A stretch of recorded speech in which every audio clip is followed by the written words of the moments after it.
আর বাঁচবি, আজকে এখানে বসে আছো, কালকে এই টাইমে হতে পারো কবরের যাত্রী। কিসের বাহাদুরি করো?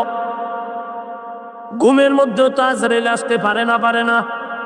মুসলমান হিসেবে চিন্তা কর, যদি আজরাইল ঘুমের মধ্যে আইসা তোরে দেখে রাতের বেলা, তুই কানের মধ্যে গানের তার লাগানো, মুসলমান হিসেবে চিন্তা কর আল্লাহর আদালতে কেমনে দাঁড়াবি। অনুরোধ করে বলছি রে যুগ,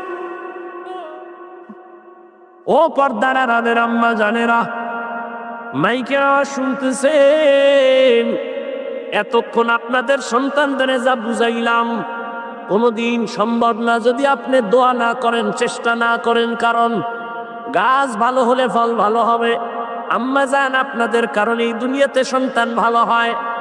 এই দুনিয়াতে যত ভালো সন্তান আছে আপনাদের অবদানের কারণে।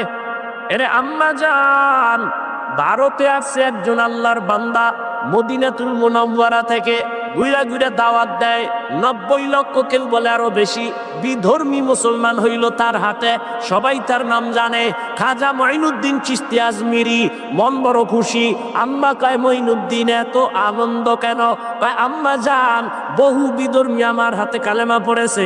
মা ডাক দিয়া কয়, মঈনুদ্দিন, এটা তোর অবদান না, আমি মায়ের অবদান।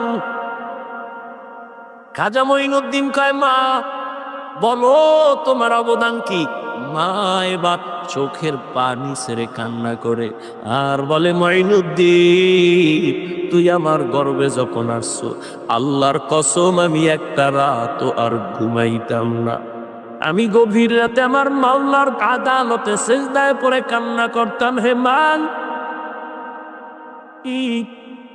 আমার গর্বের সন্তানটা তুমি ওলি বানাইয়া দুনিয়ায় পাঠাইও। আমি প্রতি রাত আল্লাহর দরবারে দোয়া করতাম, ওরে গভীর রাতের চোখের পানি কখনো বৃথা যাবে না রে বাবা। অতি গভীর হয় রজনী যখন